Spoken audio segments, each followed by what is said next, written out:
Hey, what's going on, champs? I'm Aaron Deliosa. Welcome to an Immigrant's Life podcast, my podcast about immigrants and immigration and everything in between. Thank you for listening and downloading the show, and thank you for supporting my dad. Welcome back, Immigrant Nation. Another week, another great episode. Every week, I cannot thank you enough for all your support. Especially the last episode, I got so much messages. I got so much love from y'all. I really do appreciate it. It makes it worthwhile doing this project, continuing this community. I really, really do appreciate it. Thank you for the ones that started following me on Instagram and Facebook. And for the ones that doesn't know, I do have a handle there. It's An Immigrant's Life. Thank you for the ones that have given the podcast a 5-star review on Apple Podcasts and Spotify. I've noticed that I have a lot of listeners from Apple Podcasts. So if you have a moment, please continue giving that. I really, really do appreciate it. Thank you for subscribing, which is the most biggest thing. Thank you for downloading and listening. These are the most essential thing for me to continue this podcast. Words are not enough to describe how much I'm grateful to you guys. Oh, by the way, this episode is our 98th episode. 2 episodes away from the 100th episode. I'm not promising anything, but I'm gonna try to do something special. So you'll just have to sit and wait, right? Okay, I think it's time to talk about the episode. I don't usually do themes, but the more I think of it, the more I feel that this episode, there is love. Because our guest this week is a kind and loving man. On this episode, you will hear his love for his adopted city, photography, his apartment, his dog, and his beautiful, beautiful wife, and his neighbors. I think that's enough to intrigue you, right? So without further ado, let's get into the show. Isa, dalawa, tatlo. Today's guest is a COO and a creative director. He captures photographs like Steve McCurry, and he's as handsome as Edgar Ramirez. Everyone, please welcome Jose Reyes. I love that intro. Thank you so much for having me. It's a real pleasure and an honor to be part of your project. Oh man, it's also an honor, man. I was excited to talk to you, to be honest. I'm like, man, this guy is cool. Yeah, same. I saw your Instagram posts, and you've been moving. You've been working a lot. Thank you. I'm trying, man. It's I always wanted to start a podcast, so it's not. I know I started during COVID, and I didn't want to be like, oh, he only had a podcast because of COVID. No, I didn't do that because of COVID. I did it because I actually wanted to have podcasts. No, I love it. I love the introduction to your podcast. I like how friendly it is at the beginning, the way that you say hi. It's very welcoming, and it has a lot of energy. Oh, thank you. I appreciate that. Anyway, before we get into anything else, why don't you tell the Immigrant Nation where they can reach you, or if you want to promote anything? Sure. Thanks for the opportunity. So I'm working on a project, similar to Aaron's. You can find it at Instagram at my account. My account is at Jose Reyes Art. That's basically where you'll see my project. It's about immigrants in New York, and it's about discovering their stories, about identity, culture, and even their own relationship with New York City. Mm-hmm. Why did you decide that specifically New York City? To be honest, right now, I think it's just because of my workload. As I mentioned before we started the interview, just now I'm working on the final preparations to get married on Saturday. So I have that. We just got a dog, and plus work. There's a bunch of stuff as you might know, family. So I thought, okay, let me try my hand at reaching out to people in New York. I'll probably have to commute, which is fine. I love commuting and learning more about New York. So it was basically about reach, just limiting it a little bit. Okay. I mean, again, we'll talk more about it later. Let's give the listeners a little bit of background. Yeah. Like offline, you mentioned that you're originally from Venezuela, but now lives in New York. What brought you to New York? Yeah, dude. So interesting. So I came to New York City because of love. Um, I fell in love in Caracas in Venezuela, and that person, she was just preparing final final things to come to New York City to do a master's degree. So I had fallen in love. We really wanted to be together, and I think I told her like, oh, by the way, I'm also thinking about moving to New York. Because at that time, she said, I don't want you to move to New York just because of me, which I think was super smart. Um, so I invented that. I told her that white lie. I was like, I'm just going to New York. I found something, and to be honest, I didn't have anything. But I knew I could work from abroad in a way, and I felt at that moment that I didn't have a lot to lose. So I bet everything on that trip. This is like a setup for like a great romantic heartbreak movie. You know what I mean? Yeah, it definitely has those two components, Aaron. It does have a lot of love, and I am completely and utterly thankful for this person. Had it not been for her, I wouldn't be where I am now. And it also has, as you mentioned, the heartbreak component because we are not together anymore. Uh, Okay. and yeah, and it was a very difficult moment for me and for her. Without going into too many specifics, I think that, as you might know, being an immigrant coming to a new city feels like a new phase in life, where a lot of things happen. And adding a breakup to that, just it basically tore my whole world apart and made me had me make a fresh start. So I had to work on two fresh starts, basically.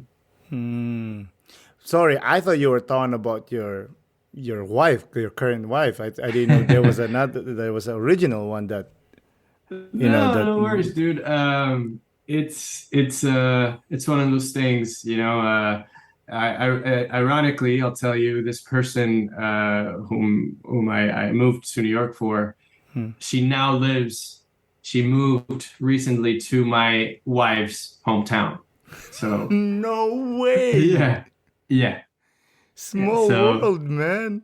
small world, and my wife and I, were thankful that we had the opportunity, and I had the opportunity to come here because if it wasn't for her, we wouldn't have met in New York City. That's amazing, man.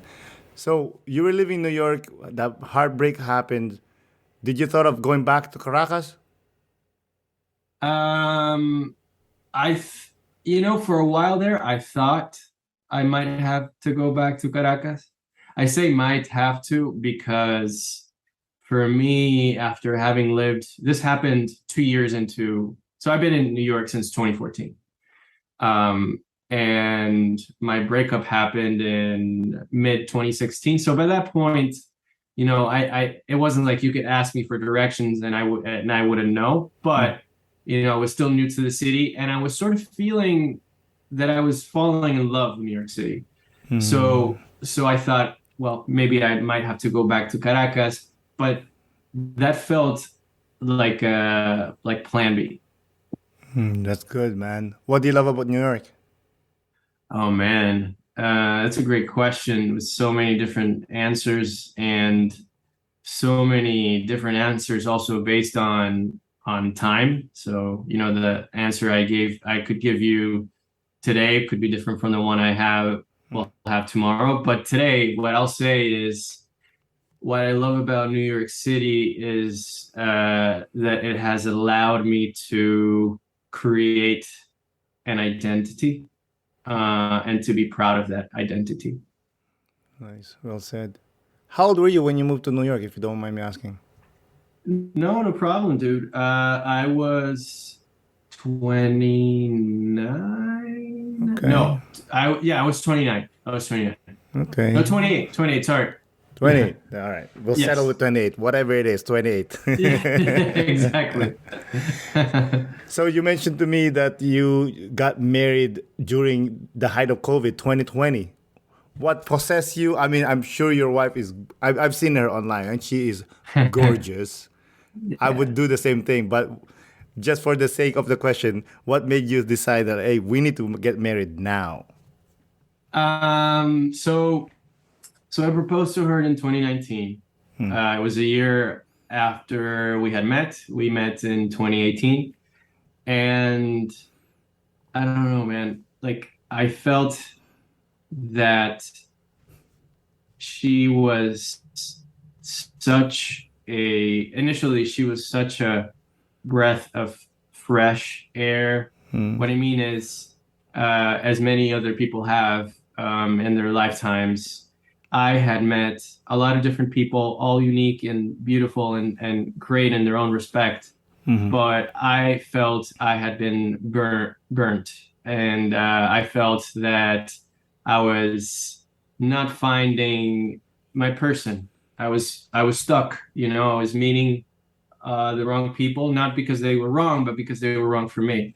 And when I met Rachel, and I got to talk to her like for about 5 hours, that was our first date. I thought to myself, what a lovely, genuine, kind person. I want to be closer to this person. I want to see this person every day. And I sort of did. We got to hang out that week. We met on a Tuesday. We hung out all week. And then we sort of moved in together after the first week. No way, dude. Yeah, Boy yeah, is moving quick.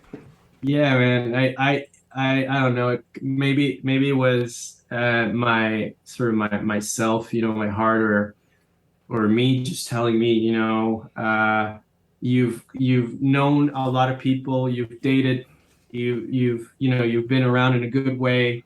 You know what you like, you know what you don't like. And Rachel was a lot of what, not only what I like, but what I needed. That's beautiful, man. What you needed. So how did it go down? Like, did you guys went to the city hall and then had like one or two person with you, or it was, well, how did you guys did it? So funny thing is, we were gonna do that during COVID, but at that point, I think City Hall had suspended in-person weddings. But the funny thing is, my best friend's mother is an officiant in New York, and I had known this for a while. I had known this before I had moved to New York. I knew she performed at weddings and she officiated and stuff, but I never thought about her. But then, it's one of those things, you go into Facebook or Instagram, you see a picture. I saw a picture of her at Central Park. I was like, okay, I gotta call. Her name is Maria. I gotta call Maria and see if she can marry us. And she said yes. And one day we're just sitting in front of our computers and doing what people refer to now as a Zoom wedding. Did mom and dad showed up? Yeah, they did. So did our brother, our siblings. My brothers. I have four siblings. Two my brothers, they live in Europe, and my sisters live in the U.S. in different cities. and Rachel has a brother in another city too. So they were all there. So were our closest friends. We got married at two of our closest friends' rooftop in Brooklyn, Mm-hmm. I love it. and yeah, no, it was beautiful. It was one of the best days of my life. Mm-hmm. And yeah, it was a really nice, super small but beautiful wedding. We had a cake. We had like three people there, and yeah, I think that weekend was I'll never forget that weekend. I bet. I bet. I love that because you really just have those people that you really want. There's no like politics or drama that comes with it. You know what I Yeah, mean? yeah, dude. I definitely know what you mean because I'm having one of those weddings now. in in Saturday in a few days. It's gonna be a beautiful wedding. I can't complain. After so long, we're gonna get to see our people, but Mm-hmm. it's gonna be one of those weddings where it's a lot of people. I'm Mm. sort of an introvert sometimes, but I'm thankful. I'm thankful. How about that? I'm I love thankful. that. You Yeah, save yourself there. Good yeah. job. Good slide, buddy. Mhm. To the You got to the first base. You're good. Don't try to go for the second base. Exactly. I love it. So, is New York home now? That's a great question. Is New York home now? Yes, it is. You know, you know how parents sometimes ask you if you're going to move back to their hometown. Like, for example, I don't know where you're from, but I don't know if are you married? Yeah, unfortunately. No, I'm just kidding. No, luckily, Did yes. yeah, did your parents or your wife's parents ever ask you or pressure you into moving back to your hometown or their hometown? No, they're all here. So I'm so grateful and fortunate. They're all here. So Mhm. we didn't have to do any of Awesome. those. Yeah. Awesome. Well, that's good. And so anyway, Rachel's parents always ask us, oh, are you guys moving back to Pittsburgh? Are you can settle here, and it's nice. It's all all done in good faith. Mhm. And sometimes we just say like, oh no, New York is our city, but recently we've been considering it. We've been Mhm. more open to it, and I think to answer your question, New York is home, but maybe you can sympathize with this. Home to me is more of like people now, or home is how I feel. It's more of like it feels a little more what do you call it? Esoteric, like almost like intangible. Oh no, I completely agree, man. I could live anywhere. I mean, hey, I grew up poor. I've been to like places that I've called a house or home, but people here were like, "That's not a home. That's like two boxes that's put together." You know what I mean? Yeah, I get But you, man. wherever your people is, that's where home is. Yeah, exactly. You know. Exactly. That's the kind of like the one of the cool things about being an immigrant too is sort of some of the concepts or ideas that you had growing up sort of change dramatically when you move to another country, right? Definitely. I heard you're planning to have kids. I am. Yeah, we're hopefully planning for the end of the year. We'll see. Things can change, but um, we both like kids, and we both come from, I would say, big families. A lot of people. Um, I don't know, man. I've always wanted to be a dad too. You're a Yeah. dad. Yes, sir. I have two. I'm so Wow. yeah. I'm grateful. Grateful to have them, and they're the best. Having How kids. old are they? My eldest is he's in high school. My youngest is graduating elementary soon. Wow. Yeah, I mean I love them. They made me a better person. Yeah.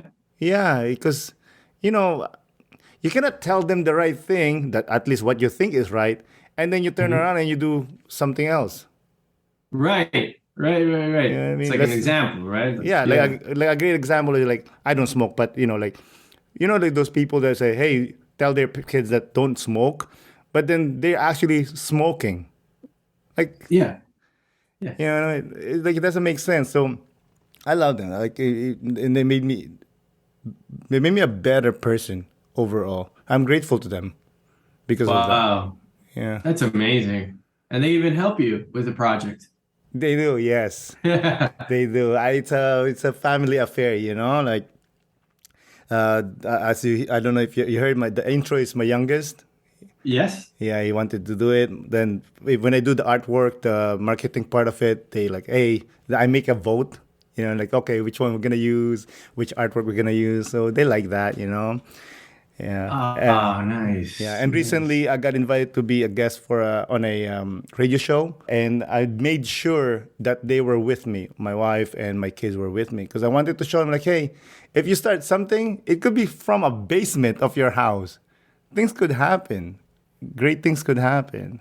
Yeah, I know this is I'm not interviewing you, but No, I'm just curious. When did you start this project? it's last year. No, I'm lying. October 2020. October 2020. Yeah, Wow. yeah, Right, right. So yeah, it's fun how it's also it feels I get that this project for you is a project that you put your love into and your soul into. And so it only makes sense to involve the people that you love, I think. yeah, for sure, for sure. Like I said earlier, like I want to show them like you don't have to do one thing. You can do different things. Mhm. You can just and also hard work, follow your heart, and most of the time, good things will happen. Yeah, no, I think the same thing. I think whatever you pour into the universe gives you back for whatever, however it sounds. I know it might sound like, as a cliche, but I think we feel the same way about that sort of thing. Yeah, definitely. I mean, like they're cliche for a reason. Yeah, You know, exactly right. I I I don't ask for like for forgiveness for saying cliches anymore because I keep on thinking like like you just did it like oh it sounds like cliche. Yeah, there's a reason why they're cliche. You know what I mean? Yeah, you're right. It You're makes totally right. sense. It's It, like when your parents tell you something, and you're like no Mhm. no no dad whatever, and then you figure like oh that old man actually knows something. Did that happen to you with your kids? Like, did you realize things that you're like, oh, my dad was onto something? Yeah. 100%. You'll see soon. You'll see soon. You'll be like, my God, they know. And when we're younger, we do like I know naughty things like I don't know, maybe like we're not supposed to eat cookies, but we eat cookies anyway. Mhm. Now I know that my kids eat cookies, even though they're not supposed to, let's say. Uh-huh. I just let it slide. Mm. So Yeah. you were like, okay, my dad is onto something, but I'm also going to learn from myself when I was a kid. Yeah, that too. Yeah. Also is like they know things, they just don't say anything because they let Mm. us grow and learn. Ah, gotcha. Yeah. Yeah. You know what I Yeah. mean? Yeah. That's awesome. That's Yeah. awesome. You sound like a I, dad.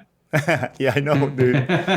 And I like, hey, listen, I said to them that, I don't want to be Elon Musk. I don't want to be Jeff Bezos. I don't want to own like, Mhm. jet skis and whatnot. But there's nothing wrong with that. But it's just all I want to be is a good dad, man.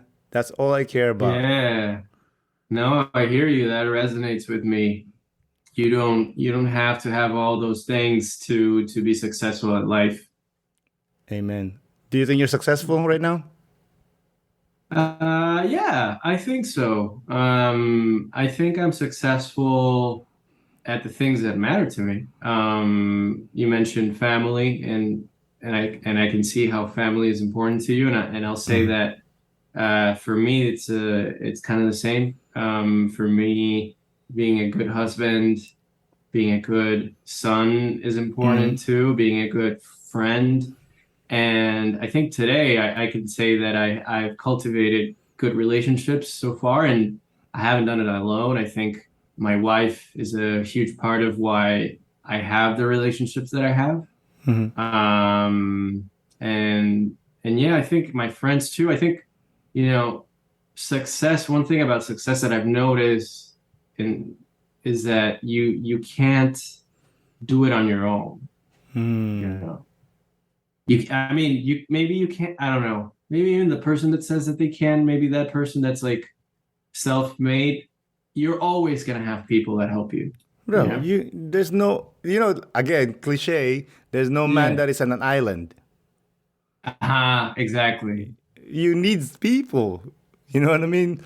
We need, when you build a house, you can't Yeah. just do it by yourself. You need someone beside you. Or, I mean, I'm sure you can build it, but it will take you hundreds years. There's a, I there's agree. a, there's a African proverb that says, if you want to go fast, go alone. If you want to go further, go together. Mm, And I like going together. It's just fun. yeah. It's fun and yeah, you're right. It's fun and it feels so rewarding. You know, like when I don't know if you've ever, maybe obviously you have, like you done something, you build something, you win, or you're in a sport and you're super tired, but you feel super alive and super happy. That's how it Mm-hmm. feels to me, like what you just said, like doing it together, that's what it feels like. Yeah, I'll give you a story about like experience something, but you cannot share it with anyone. One time I was at a party, and for some reason the TV was on. They're playing baseball, and the house was full. I mean, it was a full pack house, right? And I was watching the game, and I'm like, man, this pitcher is throwing for a no hitter, no, for a perfect game. Do you know baseball? A little bit. Okay, My dad used to play baseball, and yeah. okay, so yeah, so this guy's throwing for a perfect game, and I keep on looking around like no one's watching the game. I'm like, dude, there's something amazing happening right now, and no one's paying attention, right? So fast forward, he did had a perfect game, and I was so excited for this guy. I'm like, holy, like, and that was the first time I saw a perfect game. I'm like, oh my god, this is amazing, and I keep looking around, and no one cared. No one was Wow. watching, and I was like, ah, that was cool, but it would have been cool. At least one person said something. That's amazing. Yeah, for sure. It feels it just you feed off that person's energy. That person also uses your energy. It kind of like creates. It's more, and it's more of the good stuff. Exactly. Um, yeah, yeah, it's amazing. Let's pivot a Um, little bit, if you don't mind. yeah. Let's talk about your photography, dude. Your photography is prime. I Oh my love it. God. Thank you. I appreciate that. I started working on, taking pictures with a camera. My wife always teases me. She's like, "Oh, how were you taking pictures before?" So I say, my phone. So, last year, 2021, for my birthday, my wife bought me a camera, and I started taking pictures of people in the streets. I kind of enjoyed that for a little bit. I still do. I'm still learning, but I felt that I wanted to tell more of a story.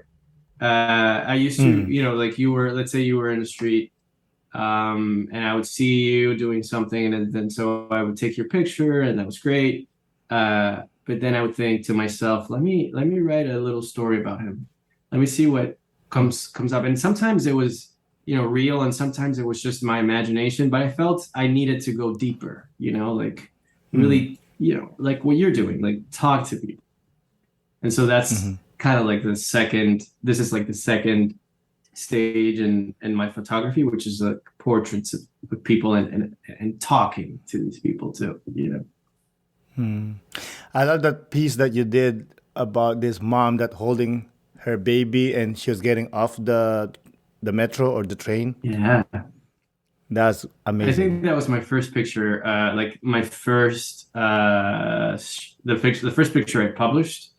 It Mm, was I was going to the beach to Coney Island in Brooklyn, mm, and I took the subway. I was feeling super nervous, holding my camera and looking at people, and I felt that people were looking at me. You know, that feeling of like being like an imposter. You don't know what you're doing. And so I was looking at this lady.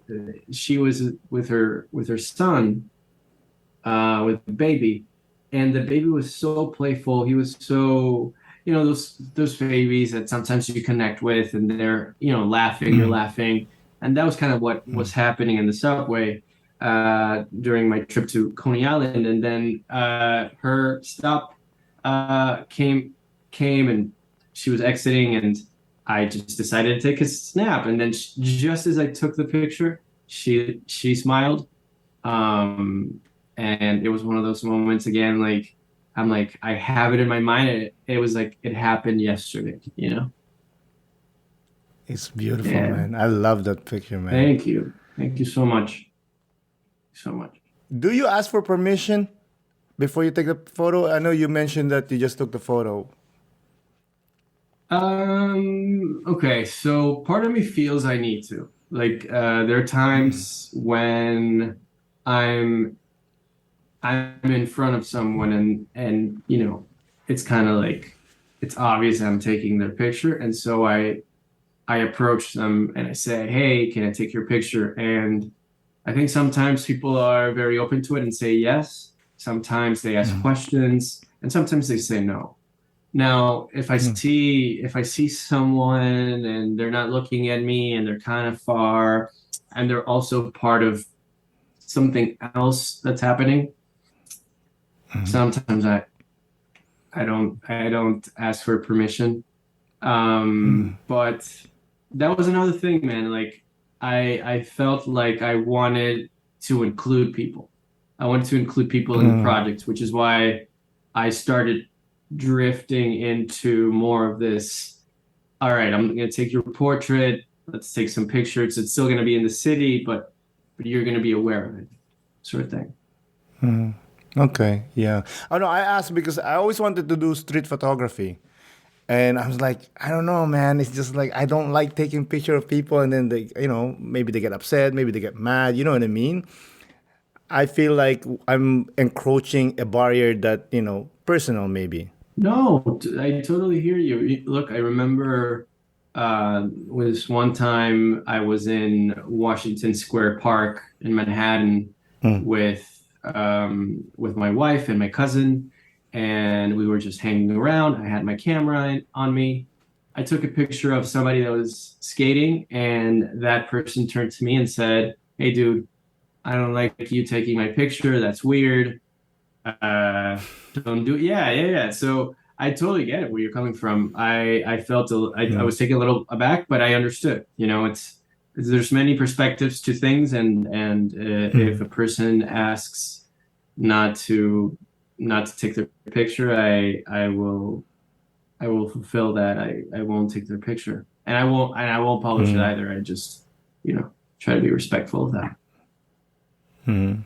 I dabble with photography too, and that's how we met. You followed my Hmm. personal Instagram, and I'm like, and then I check your account. I'm like, yo, why you following me? I have like this, like simple pictures of like bottles and trees and whatnot, Yeah. But I was grateful and I was honored, like when people thinks that for the lack of a better word, I'm gonna say art. Mm. Hmm. I'm honored, because I do love taking pictures. I do. It's one of my favorite thing. It's But yeah. now I'm lazy. I don't use the my big camera anymore, like you. I just use my Oh, phone. so what led you to switch back to your phone? Laziness. Really? Yeah. But what was it It's like just, carrying the camera or yeah, carrying the camera. I was like, I just want to go to the place. If I see something cool, I'll take a picture. so That's it, yeah. I mean, listen, I totally hear you. I think that's a Mm, valid complaint about cameras. And also, if you're taking pictures in the street, I think the phone as an instrument can offer you so much flexibility. It's not a camera. Sometimes when you point a camera at something or at someone, it just feels a little too direct. Maybe just the phone is different, because you can you can have your phone in front of you, and it could be a selfie, or you could be sending a text. So I think that overall a camera sometimes can be a better tool for a phone can be a better tool to take pictures. Yeah, but don't get me wrong. I mean, the camera still is better. You know what I mean? Like the digital, the product of it. But the funny thing is, my youngest, he knows the camera, and he's very artistic. My youngest. So we went for a trip over the weekend. And he's like, Dad, can I bring the camera? I'm like, hell yeah, dude, I love it. Because he was worried that, it's an expensive camera. It's not just like whatever, right? I said, hey, listen, dude, as long as you take care of it, take as much pictures as you can. Nice. Yeah. I mean, I love it. I allow him to be artistic. I also, what we used to do, we went to a wedding one time, and I had my big camera, my big camera, and I gave him a smaller camera. I said, why don't we take pictures, the same pictures together? So, but from his perspective, and then we put it side by side. Wow. Like, look at my perspective and your perspective. Wow, that's interesting. Yeah. So did you guys take pictures of for example, the same people or? Yeah, pretty much. Yeah. Wow. I mean, he takes other pictures too, but yeah, pretty much. Yeah. Like if we see something cool. So now I'm trying to teach him about framing. That's what I'm teaching him, because he has good eyes. He's very artistic, but his framing is a little bit off, and that drives me nuts. The framing, like. Did you ever study photography? No, dude. I was just reading, and it was just natural. It was just like, I'm not saying I'm Ansel Adams over here. You know what I mean? But like, I see the imaginary line in a frame. You know what I mean? Like, I feel like I'm a natural photographer. No, I never did it. How about you? No, okay. So I took one class in college, but I felt that everybody was so much better at photography than I was, that I got, and it was a person, that's like a story that you tell yourself. So I definitely told myself a story that I wasn't good enough. And so I became discouraged and disappointed in my own photography. So I never continued taking pictures in college.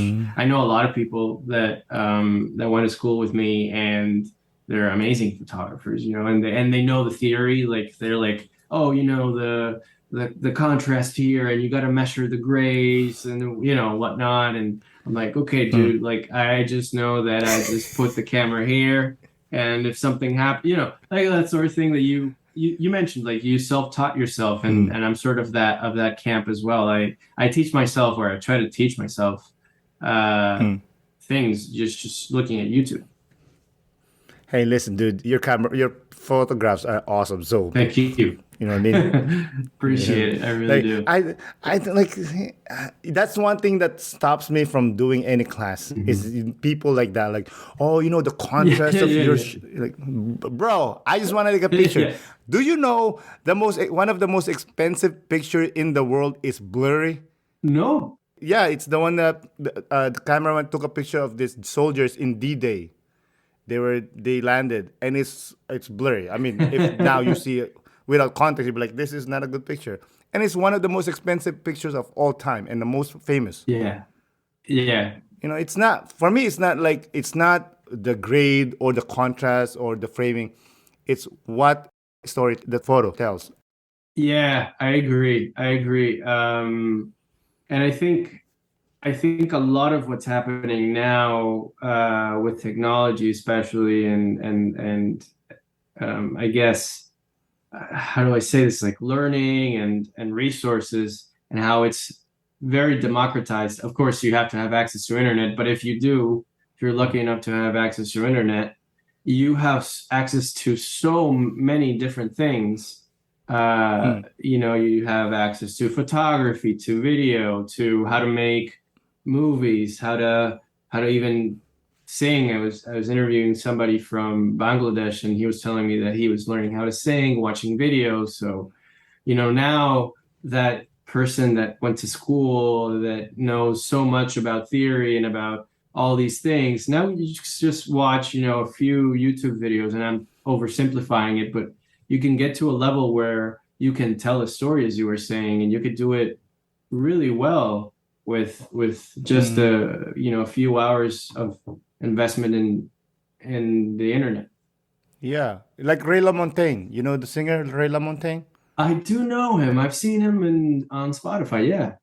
Yeah, so he taught himself how to sing. Ah, wow. Wow. Yeah, he was apparently he was working in a I think it was a warehouse job or something, and then he said and he was in love with the blues singer, the soul singers, you know, the black African Americans, and he says I'm gonna teach myself how to sing like them. Wow. And look at him now, you know what I mean? Yeah. Yeah, that's incredible, dude. Singing is one of those talents. I play this game with myself from time to time. That yeah, if you were, let's say, like, if tomorrow, a genie or somebody else came and said, I can give you a talent, you can acquire talent, but you have to give up something else, something of Mm, importance. I would always mm. want that thing that they give me to be singing. Like, I would love to be a great singer. I'm like the Little Mermaid, I want to be a great singer. You and me, dude. You and Yeah. me. Do you know how to play a musical instrument? Nah, dude, my older brother is a incredibly talented musician, and my mom tried to put me and my younger brother in piano lessons, but we were just horrible. We don't have it in us. Do you play a musical instrument? In high school, I taught myself how to play a guitar, Wow. and I got pretty decent, pretty okay, which is added to my frustration of not being able to sing. Mm. Because I can play guitar, how can I cannot sing? You know what I mean? Have you, So yeah. it's very frustrating. I was like, come on, man, I can know how to do this. How can I not do that? So, and I like to pride myself as sometimes I write, Yeah. you know, and I write songs and whatnot. Yeah. And I'm like, I can do this, but I cannot sing it. So it's very frustrating. So I have to like ask people that could actually sing and like, hey, can you sing my song or something like Nice. that? So you're writing songs too. I used to write a lot, but not as much anymore, to be honest. Like I said, I stopped playing guitar for a long time. But yeah, I'll send you one of my songs if you want. It's very short. Dude, please. I love listening to music from people I know. Like I said, my brother is incredibly talented musician. He makes music, but I also, one of my friends, I didn't know he was making music, and he sent me this great song. He's a rapper, and I was so blown Mm. away by the quality and just the creativity. So yeah, so please send it. I love that. Mhm. It was actually a poem that I wrote, but I kept on saying like, "Oh, this would be amazing. It would have been a song and animated." Right. And as always, I put it away, do nothing about it. And then I met a friend. I was like, "Yo, you want to sing? Can you put music on this and sing?" And she did. And I was like, "Yo, this is cool, man. I Nice. like What type of this." rock? I'm sorry. Did you mention it was a rock song? No, it was a. Well, she used like I guess it's a folk song. I guess more of a Mm. folk, not folk. Well, it's about this. The title was "We Are Dinosaurs." Ah, okay. I like So dinosaurs. yeah, so no, it's not about dinosaur actually. It's I'm just kidding. Yeah. it's the idea is about these two friends that used to play together when they were young, but since they grew up, they don't. Mm. It's past, and we are dinosaurs because we have long lost forgotten. Wow. Deep. I do okay, man. Yeah. It's not John Steinbeck, but I'm trying. That's something, memories and being forgotten. That's a human, a very human feeling. Being afraid of being forgotten. Yeah, it's, you know what? It was one of those my homesickness moments. Mm. Yeah, and it just came to me the thought of it, and I'm like, yo, this is cool. I'm alright. I'm gonna finish this later because I was driving when it came to me. Mm. Do you still get homesick? Do I still get homesick? No, not recently. I think I'll tell you the truth. I think closer to when I first got here in 2016, I think 2015, I was homesick. Most of my friends also were living in Caracas, in my hometown. So I felt like I was ripping myself apart from part of my heart, because my heart was my friends and my family. So I definitely felt homesick. But dude, like maybe you have friends like this, but most of my friends moved away from Caracas.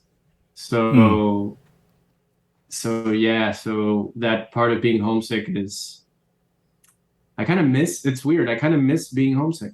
I do get homesick when I travel and I'm, in Miami, when I visit my friends or I'm somewhere else. I get homesick and I'm like, I miss my wife, I miss my dog, I miss my apartment.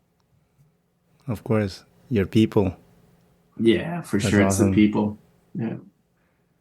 Speaking of people, let's talk about new neighbors. Yeah. I love this podcast, dude. I love the style. It's so like, it gives me the podcast rough translation. Rough translation, no, but I'm gonna write it down. That's what I'm gonna do. Yeah, it's pretty good, and it's just like it gives me that feeling. You sound like rough translation's host. You kind of sound like him. So I'm like, anyways, let's talk about new neighbors. Tell us what new neighbor is and how it started, why it started.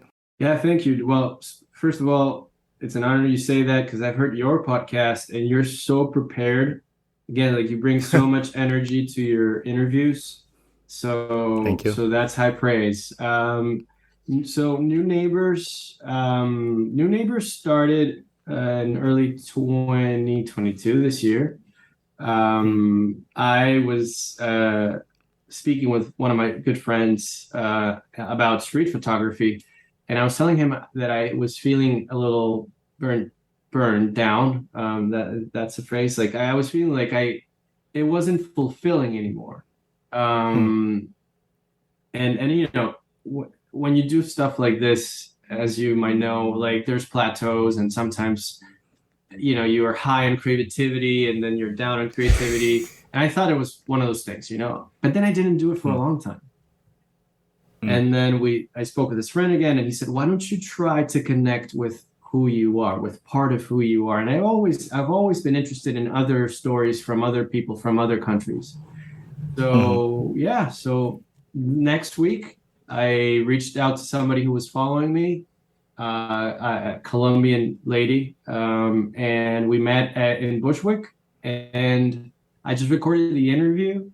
In the beginning, New Neighbors is a project about immigrants and their stories, and it was supposed to be a photography project. So it was supposed to be more akin to something like Humans of New York, where you see the pictures of the people and you read a short excerpt of what their story is. But then I decided to dabble into long form and record all these magnificent stories and anecdotes about the person's life. So I will say that New Neighbors started, I wouldn't say it was planned that much. It just happened. Kind of. I love it. Yeah. I love it. That's what pretty much that happened with me too. I just like, hey, you know what? I'm jumping in the water because I have to jump in the water. But with your style, I love the rawness. Because the first episode that I listened to, you were walking in the park with this dude. I'm like, and I was listening, people passing by, bikes and whatnot. I'm like, yo, I love this style. Thank you. What made you decide that approach? So more into so that's episode 1, and obviously I didn't know at that point that it was going to become I wanted to record a podcast, right? I had recorded this initially because I wanted to have a log of all the interviews and then use those interviews, transcribe them, and then uh, create a book. And I was gonna write all the stories, right? And I still will. So that first interview, I wasn't aware of what I was doing, and it wasn't a podcast. Now, come episode 6 or episode 7, I started thinking about it more intentionally as a podcast. And I thought to myself, should I do a Zoom podcast? It sounds amazing. But a lot of people, including yourself, you have a mastery of it, or you're becoming an expert on it. And so I Thank said, you. maybe I should try my hand at something else, And so I thought that being in New York was an amazing opportunity because of that, as you mentioned, like those things happening around you, the people walking, the dogs, the subway in the background, and everything. It's just an explosion of things happening around you. And I thought, let's try to do it. Let's buy some nice mics, and see if I can buy a nice mic that sort of captures the person, but also a little bit of the sound in the background, and let's see what happens. And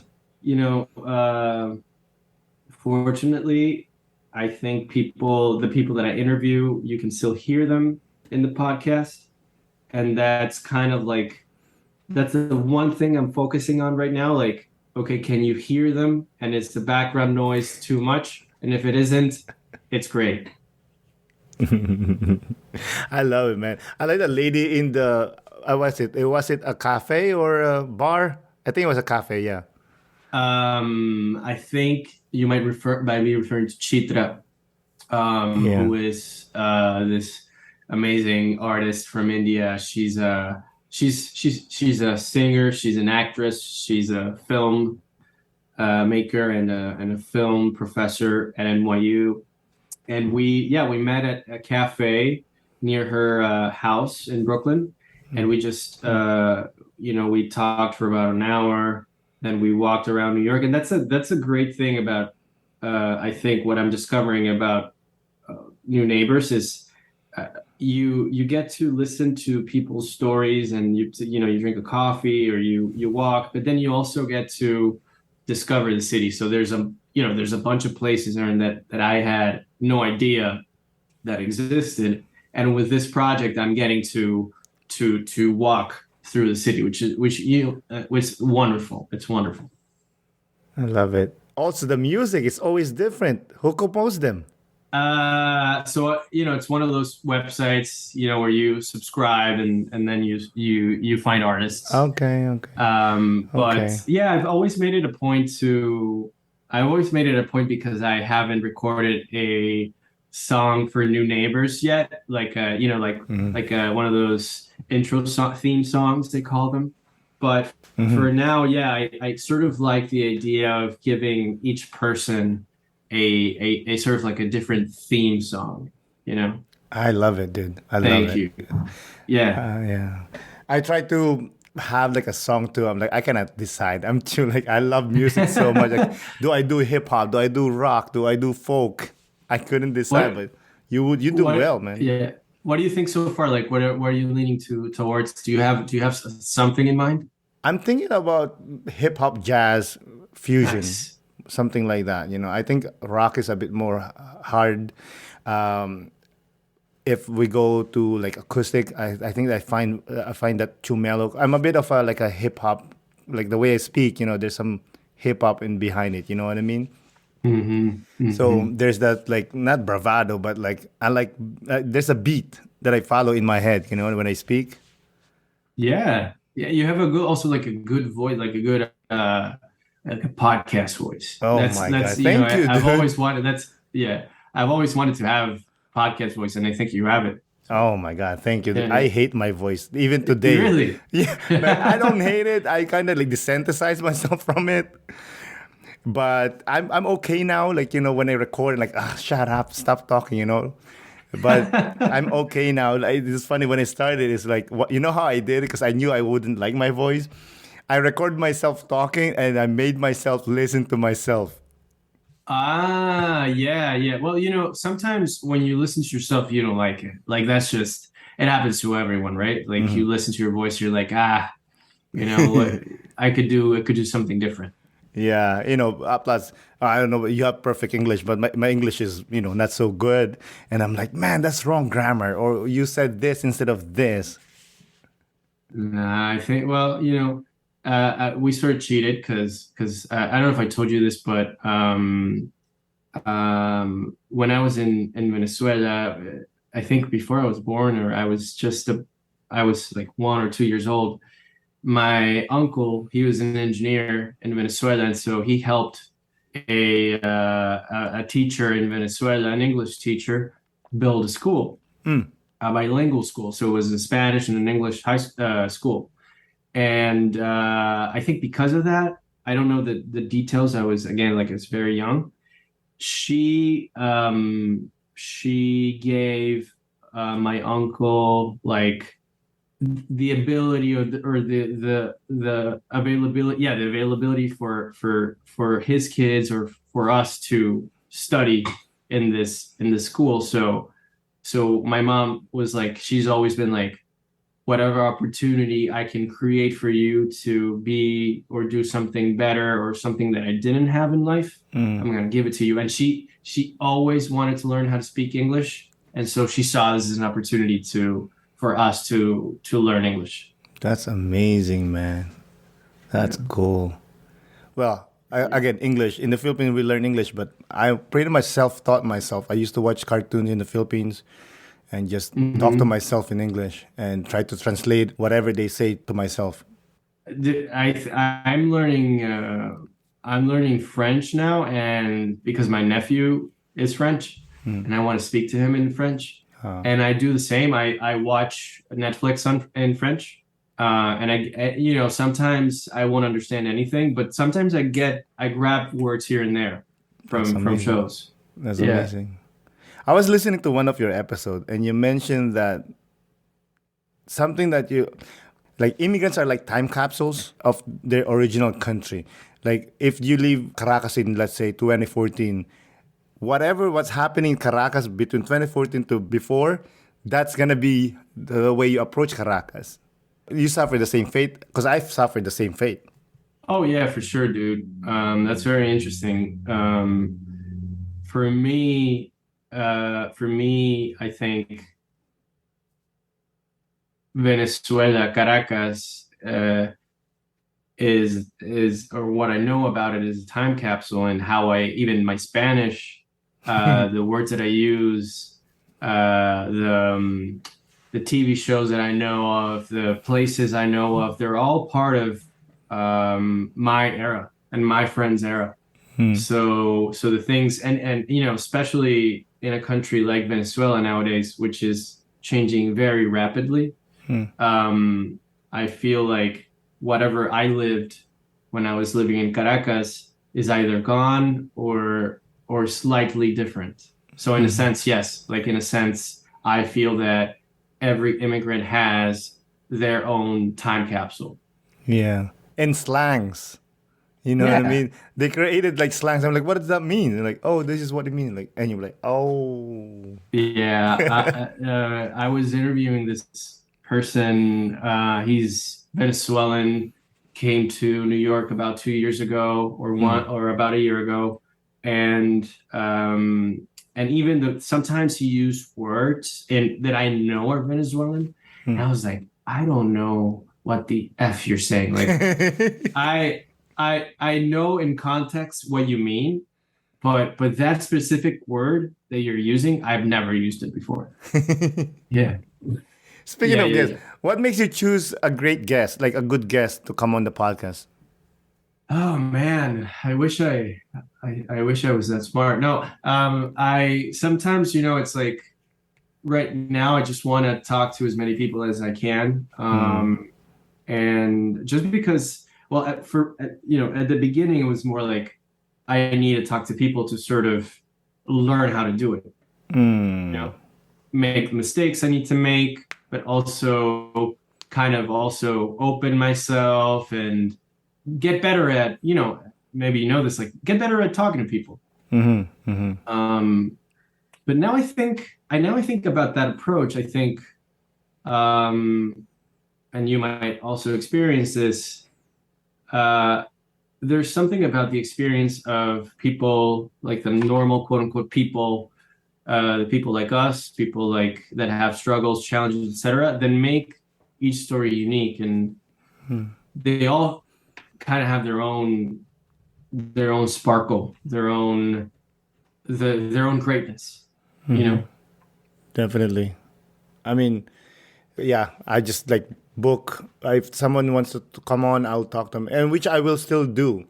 But now I'm not being picky or anything, but I approach it like with the business side and the art side. You know what I mean? Like I want to grow it too, right? Like I want to grow it, and I want to, obviously the main core is to be the talk of it, the conversation with cool people like you. Thank you.